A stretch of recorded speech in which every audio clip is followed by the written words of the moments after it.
Fala galera, tudo bem?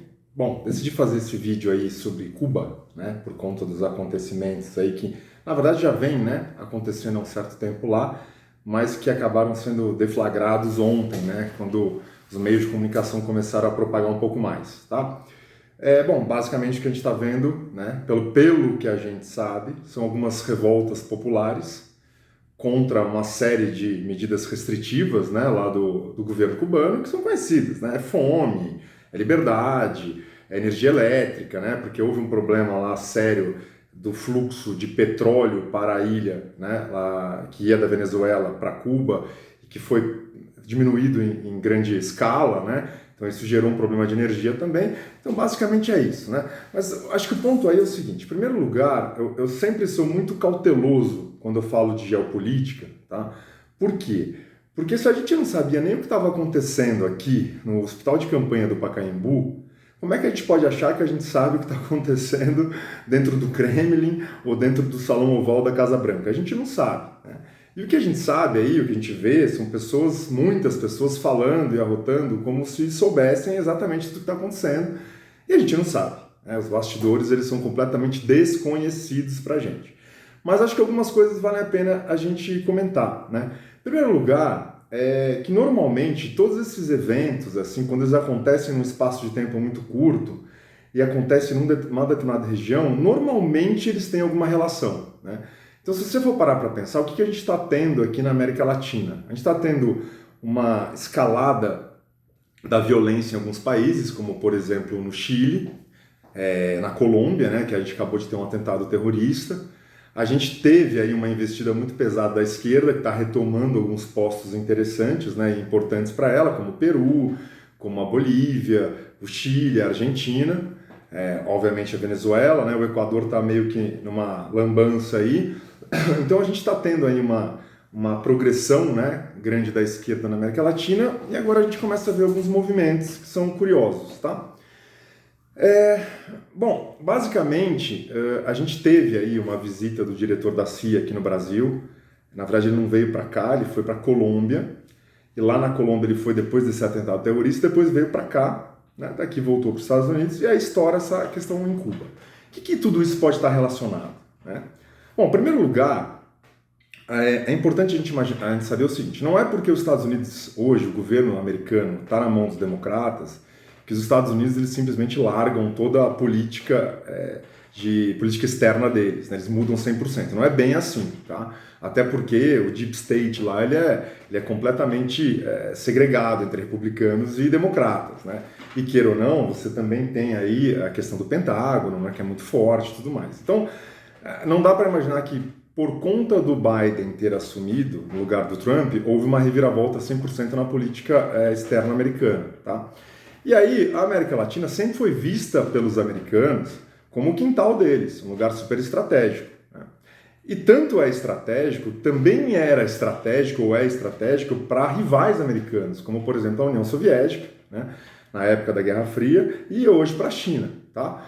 Então, é importante que os Estados Unidos marquem a sua presença aqui. E é justamente por isso que, independentemente da gente ter um governo americano hoje mais voltado um pouco para a esquerda, você não tem a intenção, os Estados Unidos não tem a intenção de que a esquerda prevaleça na América Latina inteira, tá? E é por conta disso que a gente começa a ver umas atuações pontuais da CIA, né, que é a agência de inteligência americana, obviamente que é a mando do governo americano, em alguns lugares pontuais aqui na América Latina para meio que conter um pouco dessa sanha da esquerda, tá? Colômbia e Brasil são países muito estratégicos para eles. Hoje você tem a esquerda praticamente dominando a América Latina. Você tem Paraguai e Uruguai, que são países que não foram para a esquerda, mas são países que são relativamente irrelevantes. Você tem o Brasil, que é um player super importante, e a Colômbia, né, que é um player importante também, estratégico, a localização e tudo mais, né? Então, nitidamente, tem um dedo aí, né, aqui no Brasil e na Colômbia, dos americanos, né? Por isso essa reunião com o pessoal da CIA que veio para cá, tá? E o que isso tem a ver com Cuba, né? Muito possível, não vou falar muito provavelmente, mas possivelmente também há um dedo da CIA lá na Revolução Popular que está acontecendo hoje em Cuba. Por quê? Porque, em primeiro lugar, todas as revoluções populares que houve, né, na América Latina tiveram dedo da CIA, tá? Seja de um lado ou de outro, né? A CIA sempre jogou muito forte os seus interesses aí nos países da América Latina, tá? E uma das estratégias da CIA sempre foi fomentar as cisânias internas.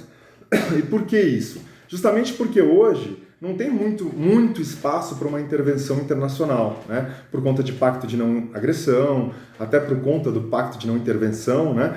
Então você acaba criando outros mecanismos. Isso aconteceu, inclusive, no Oriente Médio, né? Desde a época do Afeganistão, quando a CIA foi quem armou lá os guerrilheiros para combater a União Soviética na época da invasão, o Irã-Iraque foi assim, a queda do Iraque foi assim, né? Então, a própria Síria, né? Então, assim, existe muito essa estratégia de fomentar, né? De dar suporte de inteligência, eventualmente até armas, suporte de treinamento, para o inimigo doméstico, né? Que pode fazer a revolução ali de dentro. Então, na verdade, a questão de Cuba, ela deve ser resolvida pelos cubanos, né? E possivelmente está havendo um suporte de fora, né? E esse suporte de fora, ele vem justamente nesse momento em que você está vendo aí uma mudança muito relevante na geopolítica aqui da América Latina, tá? O que eu vejo aí é que talvez, né? E a gente está sempre no talvez aqui, porque a gente não tem certeza de nada, mas talvez seja um movimento americano para tentar barrar aí a sanha dos russos e dos chineses, né? Que estão entrando com tudo aqui na América Latina, né? Só para você saber, né? Assim, hoje a gente tem aí um contingente super grande do Exército Brasileiro que está lá na Amazônia, no Amazonas, no Amapá, em Roraima, né? Basicamente na fronteira com a Venezuela, porque tem realmente um perigo de, não digo uma invasão, mas de ter um conflito ali na região, né? A gente sabe que a Amazônia é um dos lugares mais cobiçados do mundo, né? Agora, quem estaria eventualmente interessado em invadir o Brasil se que isso é possível, né? Seria a China, seria a Rússia? Bom, independentemente de qualquer coisa, fato é que a China, por exemplo, que é um país comunista, tem o comunismo e o socialismo, por natureza, eles são ideologias globalistas. Obrigatoriamente eles são globalistas. E por que eles são globalistas? Porque são ideologias revolucionárias. Eles se alimentam da revolução. E se a sua revolução acaba no seu país, se você não tiver mais revolução, você não tem mais o revoltado. Consequentemente, você não tem mais a revolução que é necessária para nutrir toda aquela base, né, ideológica. Então você precisa ir para outros países. E é por isso que o socialismo e o comunismo sempre foram globalistas, sempre foram revolucionários também fora, né, das suas próprias fronteiras onde começaram ali.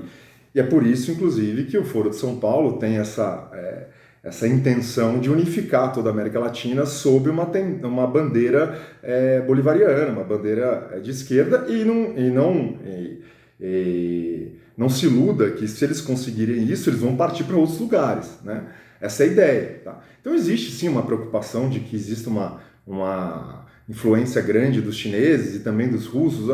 Acho que a questão da Rússia eu não vou falar agora porque é um pouco mais complexa, envolve várias dúvidas, porque o Putin não se coloca como um cara de esquerda, apesar de ter vários traços de esquerda, né? Não se sabe muito bem também qual que é a relação do Putin com os chineses. É uma relação antiga e é complexa, o eurasianismo, como é que funciona e tudo mais, tá? Mas basicamente a gente está vendo aí um movimento que pode ter certeza que não é isolado. Eu não vou colocar nesse bolo todo o assassinato lá do Haiti, porque aí eu não consigo fazer a correlação, talvez tenha, tá? Mas eu não consigo fazer. Mas certamente tem correlação com o que está acontecendo aqui embaixo, né? Eleições no Peru, atentado na Colômbia, essa tentativa de tomada de poder no Brasil, a ascensão do socialismo na Argentina, isso tudo pode ter certeza que está relacionado. E por que Cuba, né? Porque Cuba, na verdade, é um hub, não só um hub, na verdade é um centro, né, de inteligência e de treinamento de guerrilheiros esquerdistas, sempre foi, né, desde 1961, né, quando a Revolução Cubana. Depois, com 1962, quando começou a parceria Cuba com a União Soviética, eles começaram a ser muito financiados, aí então nem se fala, né? Só para você ter uma noção, a União Soviética ela chegou a ter 3 milhões de espiões fora da região deles, né?